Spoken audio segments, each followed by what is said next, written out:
কৃষ্ণ দাসী মায়েরা, আপনাদের রাতন চরণে জানায় শত শত কোটি প্রণাম। আপনারা পরম সাধুগুরু বৈষ্ণব ভক্তিমতী মায়েরা সকলে অধিক রাত জেগে বসে আছেন গৌর গোবিন্দের এই লীলা রস আস্বাদন করবার নিমিত্তে। তো গীতব্য বিষয় রাধা গোবিন্দের সর্বলীলার মুকুটমণি হচ্ছে রাসলীলা। তো রাস কাকে বলে? শ্রীমদ্ ভগবতে প্রমাণ দিয়েছেন রস বৈশ রসনম রসোত্তম রাসলীলা। ভগবান শ্রীকৃষ্ণ গোপীগণকে নিয়ে ভক্তগণকে নিয়ে 64 প্রকারের লীলা করেছিলেন ভক্তের ভগবান। তো সেই 64 প্রকারের লীলাকে একত্র করে নির্যাস করে হয়েছে রস। র হচ্ছে ভক্ত, দন্তস হচ্ছে ভগবান। ভক্ত আর ভগবানের মিলন হয়েছে রস। রাস হলো না। রাস হলো কখন না, র এবং দন্তস্বর মাঝখানে যদি একটি আকার বসানো হয় তবে হয় রাস। তাহলে আকারটিকে দেখবেন জাগতিক জগতে ছেলে মেয়ে বিবাহ দিতে গেলে একজন ঘটকের প্রয়োজন হয়। এখন আর লাগে না, আমাদের সময় ছিল এখান থেকে 50 বছর আগে ঘটক টটক ছিল। এখন এই সময় আর ঘটক টটক নেই। দাদুর কাছে শোনো ঘটক আছে কি? ও দাদু, আমাদের সময় ছিল না কিন্তু 50 বছর আগে। ওমা, আগে কিন্তু ঘটক ছিল মা, কিন্তু এখন আর বর্তমানে ঘটক নয়। তবে হ্যাঁ আছে, মানুষ ঘটক নয়, এখন মোবাইল হচ্ছে ঘটক। মোবাইলে যদি বলে হ্যালো তো সব গেল। 3 প্রকারের ঘটক আছে জগতে। প্রথম নম্বর ঘটক ছেলে মেয়ে বিবাহ দেওয়া ঘটক। 2 নম্বর ঘটক হচ্ছেন গুরুদেব, শিষ্যকে ভগবানের চরণে পৌঁছে দেওয়ার পথ দেখিয়ে দেন। আর 3 নম্বর ঘটক যিনি ভক্ত এবং ভগবানের যিনি মিলন ঘটিয়ে দেন, যিনি বৃন্দাবনের আত্মাশক্তি মহামায়া মা যোগমায়া ভগবতী। যে যোগমায়ার সাহায্য ছাড়া গোবিন্দের কখনো কোনো লীলা সম্পূর্ণ হয়নি। ভগবান বলেন আমিও না জানি, না জানে আমার গোপীগণ, দোহার রূপে গুণে নৃত্য হয় দোহার। এক লীলা থেকে অন্য লীলায় কেমন করে প্রবেশ করব এটা আমি জানি না, আমার গোপীগণও জানে না, জানে একমাত্র মা যোগমায়া যোগেশ্বরী। সেই যোগমায়া যোগেশ্বরী ভক্ত ভগবানের মিলনের মাঝখানে আকার হয়ে দাঁড়িয়েছে। আকার দিয়েছে রস থেকে রাস। সেই রাস লীলা আমরা আস্বাদন করব। সকলে চিত্ত নিবেশ করে শ্রবণ করবেন রাধা গোবিন্দের সর্বলীলার মুকুটমণি রাস লীলা। জয় জয় নিতাই গৌর সুদানাথ প্রীতি প্রেমানন্দে। হরিতাই গৌর গৌরী হরিবল হরিবল হরিবল হরিবল হরিবল হরিবল।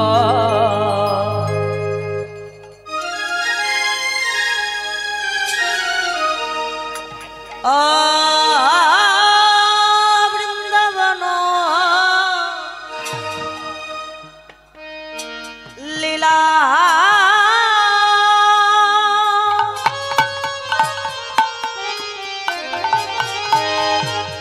বৃন্দাবন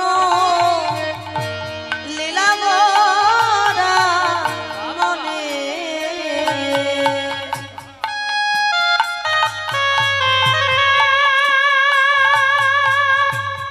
গোরার মনেতে পড়িলা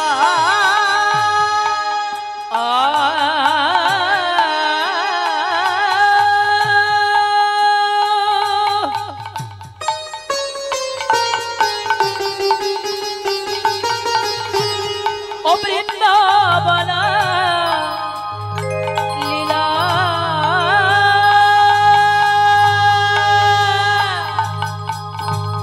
বৃন্দাবন লীলা গোরা আমার গোরাবা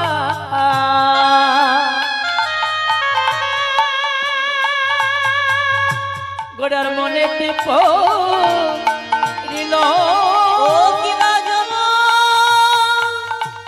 নারা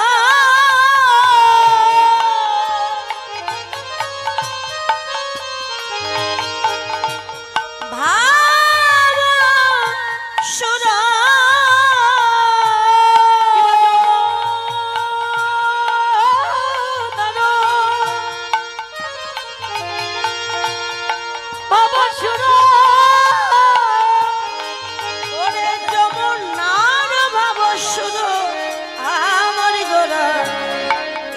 ধনী রে করিলা কিবা যমুনার ভাব সুর, যমুনার ভাব সুর আমার গোড়া গোড়া সুর ধনী রে কইল।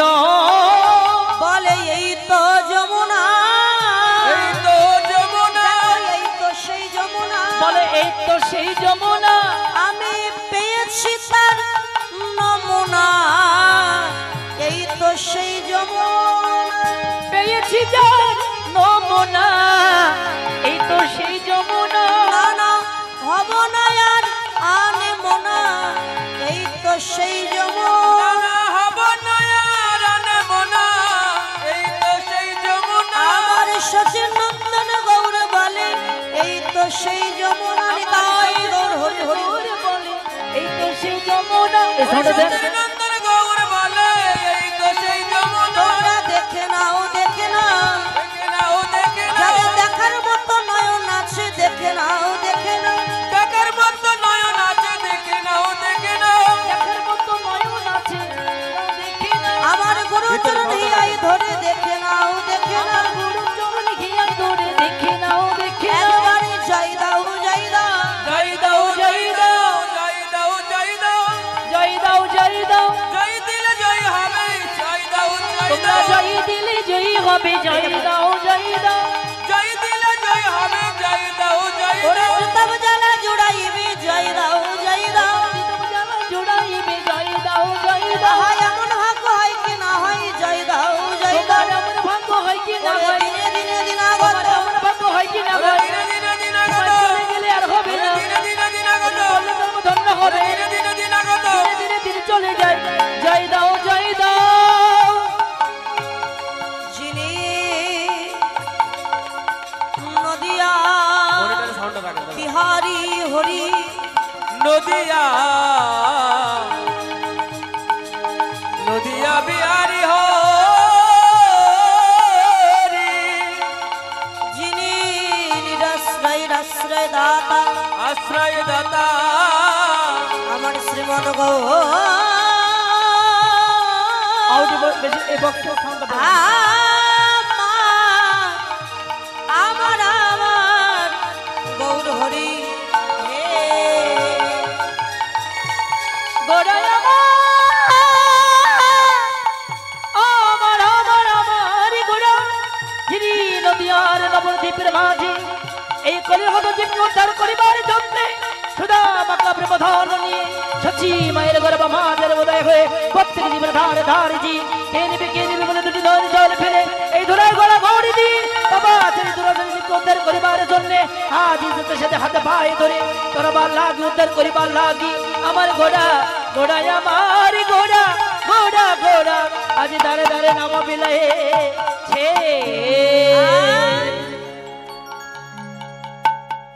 যিনি নদিয়া বিহারি হরি, নিরাশ্রয় আশ্রয় দাতা পতিত পাবন ভক্ত কুল রঞ্জন শ্রীমন গৌর হরি,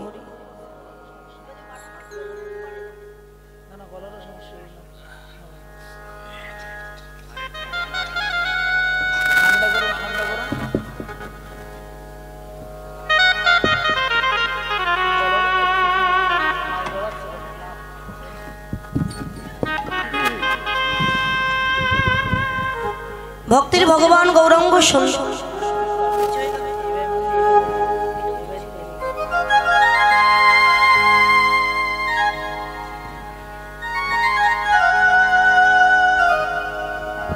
তোমরা বক্সের সামনে থেকে সরে যাও, ওই একটা বক্স ঘোরানো আছে বা সেটা ছেড়ে দাও, একটু সরে দাও ভাই। তো গৌরাঙ্গ সুন্দর নবদ্বীপের মাঝে সারাদিন হরিনাম সংকীর্তনের খেলা করেছিলেন। বাবা বাবা যিনি অন্তকৃষ্ণ বহির গৌর দর্শিতাঙ্গাদি বৈভব কলৌ সংকীর্তন আদয় শ্রীকৃষ্ণ চৈতন্য মাশ্রিত, ভিতরে কৃষ্ণ বাহিরে রাধা। তো সে গৌরাঙ্গ সুন্দর হরিনাম সংকীর্তন করে যখন বেলি অবসানকালে ঘরে ফিরে এসেছিলেন, মাতা শচী দেবী প্রাণের নিমাইকে দর্শন করে আরতি করেছিলেন। আরতি শেষ করে নিমাই চাঁদকে সেবা দিয়ে শয়ন মন্দিরকে আলোকিত করে নিমাই চাঁদকে শয়নে দিয়েছিলেন সচী দেবী। নিমাই চাঁদ ঘুমিয়ে আছেন, পাশে ছিল গোবাক্ষ অর্থাৎ জানালা। জানালার দ্বারটি খোলা ছিল। এদিকে আকাশে যে পূর্ণিমার পূর্ণ চাঁদের উদয় হয়েছিল, সেই চাঁদের কিরণ রশ্মি গোবাক্ষের দ্বারটিকে উদ্ঘাটন করে দিয়ে, গোবাক্ষ মানে ওই যে বললাম জানালা, নিমাই চাঁদ যেখানে ঘুমিয়ে আছে সেই চাঁদের জ্যোতি জানালার দ্বারটিকে ভেদ করে দিয়ে নিমাই চাঁদের বদন মণ্ডলে এসে পড়েছে। নিমাই চাঁদ আর শয্যায় থাকতে পারলেন না। শয্যা মন্দিরকে পরিত্যাগ করে একাকিনী নবদ্বীপের পথ দিয়ে মহাপ্রভু যাত্রা করেছে। দেখলেন নবদ্বীপের অতি অপূর্ব শোভা, অসংখ্য কুসুম দল প্রস্ফুটিতা হয়েছে। আর কুসুমের মধু পান করবার আসে মাতাল তৃষ্ণার্ত ভ্রমরগণ যেন গুনগুন গুনগুন গুনগুন গুনগুন স্বরে গান করছে। কোন কোন ভ্রমর গুনগুন গুনগুন স্বরে গান করছে, আবার কেহ বা ওই ফুলের উপরে বসে মধু পান করছে।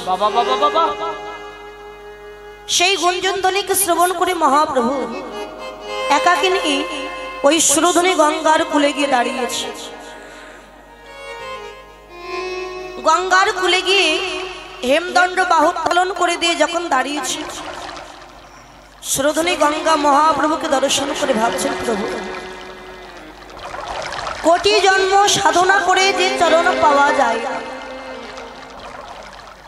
সেই বিরিঞ্চি বাঞ্ছিত চরণ কমল আমি পেয়েছি প্রভু। এই সময় আমার বক্ষের জল দিয়ে যদি আমি তোমার চরণ দোকানা ধৌত করতে পারতাম প্রভু, আমার তাপিতে পরাণ বুঝি শীতল হয়ে যায়। এই জন্য গঙ্গা উত্তাল তরঙ্গে তরঙ্গিতা হয়ে দুই কুলে আছাড় খেয়ে, আর এই জলের ঢেউ প্রভুর চরণ দোকানা ধৌত করে নিয়ে গেল। নবদ্বীপের এত অপূর্ব শোভা এর আগে কেউ কখনো কোনো দিনই দর্শন করি। চাঁদের জ্যোতি পেয়ে গঙ্গা যেন আনন্দে ঝলমল ঝলমল করছে। উত্তর দিক দিয়ে দক্ষিণ দিকে কুলু কুলু টানে প্রবাহিতা। গঙ্গার সেই ভাব দর্শন করে মহাপ্রভু ভুলে গেলেন এটা নবদ্বীপ ধাম। মনে পড়ে গেছে সে বৃন্দাবনের পরম ভক্ত ভাগ্যবতী শ্রী যমুনার কথা মহাপ্রভুর মনে পড়ে গেছে। তাই গঙ্গাকে দর্শন করে যমুনা ভেবে মহাপ্রভু উচ্চ ঈশ্বরে ডাক দিয়েছে। যেই না উচ্চ ঈশ্বরে ডাক দিয়েছে, যমুনা যমুনা যমুনা, তুমি কি বৃন্দাবনের সেই যমুনা? সেই যমুনা যদি হবে, কথা বলছো না কেন? একবার কথা বল। বৃন্দাবনের রসে বিভোর হয়ে গিয়ে মহাপ্রভু উচ্চ ঈশ্বরে ডাক দিয়েছে, যমুনা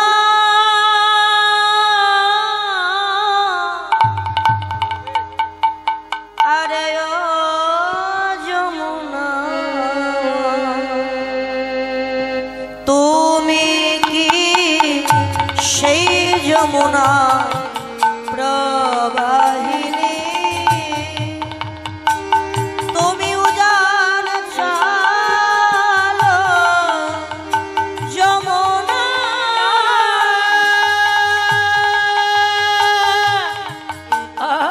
যমুনা বলো না, তুমি কি আমার সেই যমুনা প্রবাহিনী? উজান চলো যমুনা, ও যমুনা, তুমি কি সেই যমুনা প্রবাহিনী? উজান চালো যমুনা, বলো না, কথা বলো না, একবার কথা বলো, বলো বলো, কথা বলো না, আরে ও যমুনা কথা বলো, বলো ও যমুনা কথা বলো না যমুনা কথা কইছো না কেন যমুনা কথা বলি যমুনা কথা বলিছ না কেন ও যমুনা কথা বলো না লীলা হেরিলে চরণ ধোয়া তুমি লীলা হেরিলে চরণ ধোয়ালে তুমি লীলা হেরিলে আর চরণ ধোয়ালে বলি সে কথা কি নাই গো মনে লীলা হেরিলে চরণ বলি সে কথা কি তোমার নাই কি মনে লীলা হেরিলে চরণ ধোয়ালে আরো মনে করে দেখো যমুনা আচ্ছা বলো তো কোথা চারো চন্দ্র বলে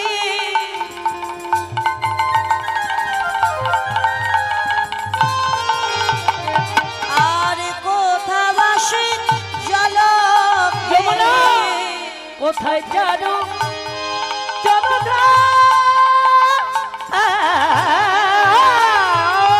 বলি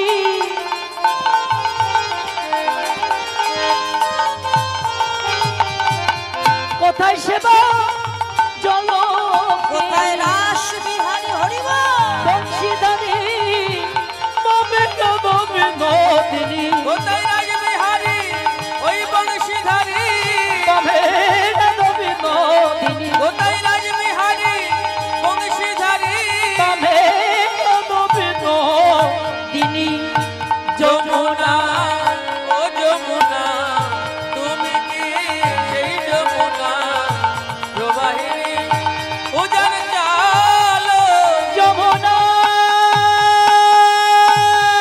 যমুনা যমুনা বলো তুমি কি বৃন্দাবনের সেই যমুনা একবার কথা বলো বৃন্দাবনের রসে বিভোর হয়ে গেছেন ভক্তির ভগবান গৌরাঙ্গ সুন্দর ব্রজেন্দ্র নন্দনে যেই সতীসুত হইল সেই বলরাম হইল নিতাই এই কলিযুগের মাঝে এসে তিনি দাঁড়ে দাঁড়ে বাবার নাম দিয়েছে জাতির ভেদাভেদ করলেন না কেন মুচি হয়ে সুচি হয় যদি কৃষ্ণ ভজে আর সুচি হয়ে মুচি হয় যদি কৃষ্ণ ত্যাজে ব্রাহ্মণ ব্রাহ্মণ নহে যদি কৃষ্ণ ত্যাজে চণ্ডাল ব্রাহ্মণ হয় যদি কৃষ্ণ ভজে মানুষের জন্মের বিচার করো না মানুষের কর্মের বিচার করো আরে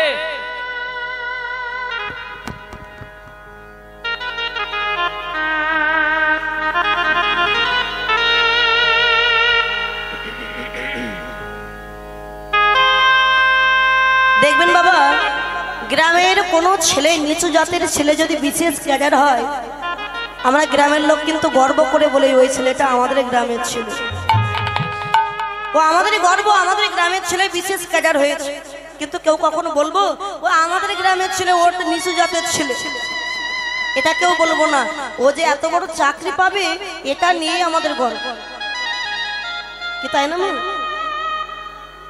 তাই তো কিন্তু কেউ জন্মের বিচার করে যে ওর নিচু জাতের ছেলে কি মুচিত ছেলে এটা করে মানুষের জন্ম নয় কর্মেরই বিচার করো দেখবেন আমি উঁচু কুলে জন্ম নিয়েছি কিন্তু এমন একটা কর্ম আমি করলাম যাতে আমার মৃত্যুর পরে গ্রামের লোক বলছে ও মরে গেছে না বেঁচে গেছে জীবনে এমন কর্ম করেছে না বেঁচে গেছে আমরা ওর হাত থেকে ওই মানুষটাই নরকে চলে যাবে ও স্বর্গে যেতে পারবে আর নিচু কুলে জন্ম নিয়ে এমন ভালো কর্ম করেছে সারা জীবন যে মরে গেলে গ্রামের লোক আফসোস করে বলছে লোকটা খুব ভালো ছিল মরে গেল জানতে হবে জীবনই ধন্য ও নিচু কুলে জন্ম নিয়ে এমন কর্ম করলো সবার মুখে মুখে ওর নাম এ জগতে যে যেমন কর্ম করবে তেমন জন্মই লাভ করবে আমি যদি ভালো কর্ম করি ভালো জন্ম লাভ করব আর যদি খারাপ কর্ম করি আমার নিচু কুলে যেতে হবে কিংবা খারাপ জন্ম হবে দেখুন আমি এই জন্ম পেয়েছি যদি ভালো কর্ম করতে পারি সামনের জন্মে হয়তো আমি ভালো একটা জন্ম পাবো কিন্তু আমি যদি খারাপ কর্ম করি পরবর্তী জন্মে আমাকে দুঃখ কষ্ট জীবন পেতে হবে। বাবা এ জগতে দেখবেন পদ্ম ফুল, পদ্ম প্রস্ফুটিত হয় কোথায়? বদ্ধ জলে, নোংরা জলে। কিন্তু পদ্ম ফুলের জন্ম দেখা হয় না যে কোথায় জন্ম নিয়েছি, বরং এই পদ্ম ফুল আমার কৃষ্ণ সেবায় লেগে যায়। কিন্তু যে গোলাপ ফুল ঘরের ছাদে টপে হয়, কত পরিচর্যা করবার পরে প্রস্ফুটিত করতে হয়, দেখতেও খুব সুন্দর, কিন্তু গোলাপ কখনো কৃষ্ণ সেবায় লাগে না।